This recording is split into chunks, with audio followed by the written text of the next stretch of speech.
You've inspired me to create a series, which I'm going to drop all today. It is Flashback Friday, and it's all about Meghan.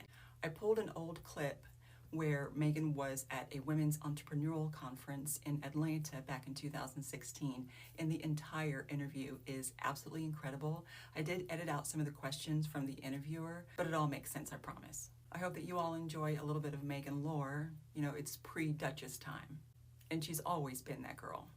In this first clip, Meghan talks a little bit about her humanitarian work and her priorities for life. She speaks about her time at the UN, her visit to India, as well as her time in Rwanda. In this clip, she doesn't yet talk about One Young World, but she does that in the fourth post that I'll be making, and I'll be dropping it all today. I hope you enjoy. Really putting my own personal thumbprint on it. It's my handwriting on the site. I mean, the logo is designed like a wine glass with the drop of the wine is the eye on the, oh yeah. It's my baby, so I'm very proud of it still after 2 years. But no, I mean, I really think it was one of those moments that had I gone in that other direction with these people who had nothing but good intentions, really, but it wasn't organic to what I wanted to be doing, and I knew that in my core, the site would be completely different. And, you know, my castmate, Gina Torres, who plays Jessica on the show, she gave me some advice a couple years ago, and she calls me Nutmeg, but she'll be like, Nutmeg, just leave room for magic. And frankly, the moment that I did that, and even with the TIG, writing these pieces, I had no idea that, like, I sit there on 4th of July and say, I'm going to write a piece about Independence Day and talk about your self-worth.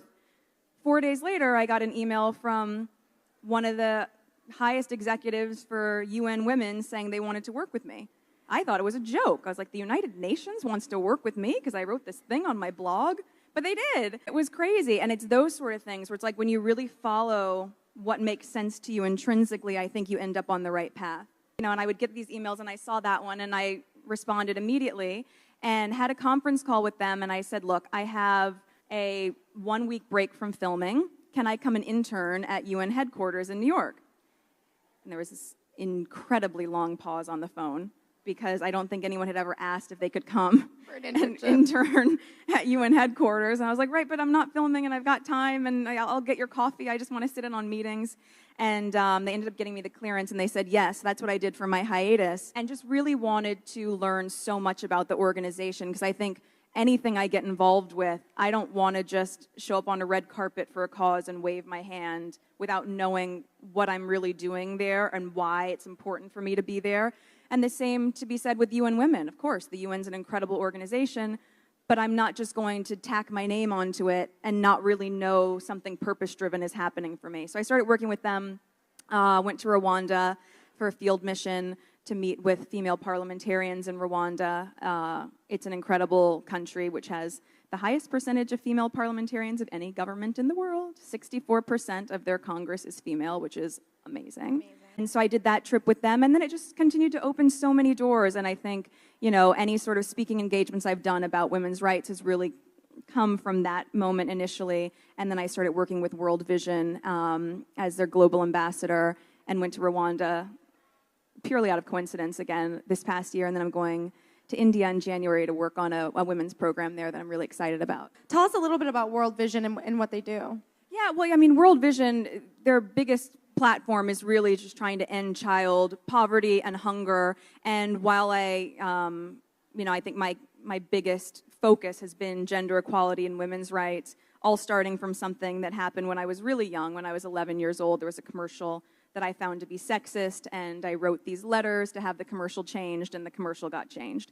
And that was this moment where my very opinionated little spirit was outspoken then, and that has, I think, carried with me for quite a long time. You know, World Vision has been great because they had reached out to me and they gave me the opportunity to not just connect to something that they already had set up, but instead to say, what's important to you? What do you really want to work on? So, you know, I like to take risks, as I think you guys can tell. If any of you are pursuing acting, you do too.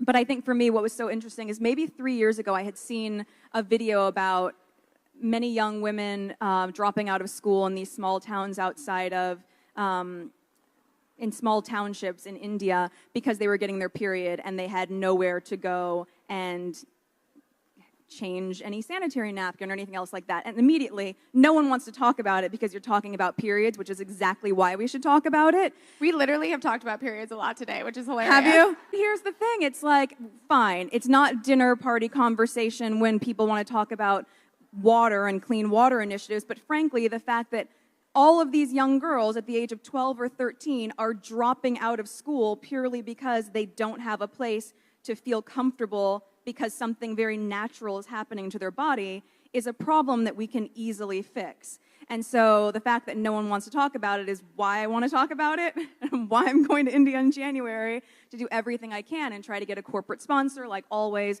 Whatever it is, it's like if there is a problem out there and you know that it seems nonsensical and we have the means to talk about it and not just retweet it and not just come up with some hashtag, but to really find the call to action and do something about it, then I completely believe that it's our responsibility to do it. We're so privileged, and it also, in a really incredible way, puts an amazing perspective to the things in our lives that seem so huge.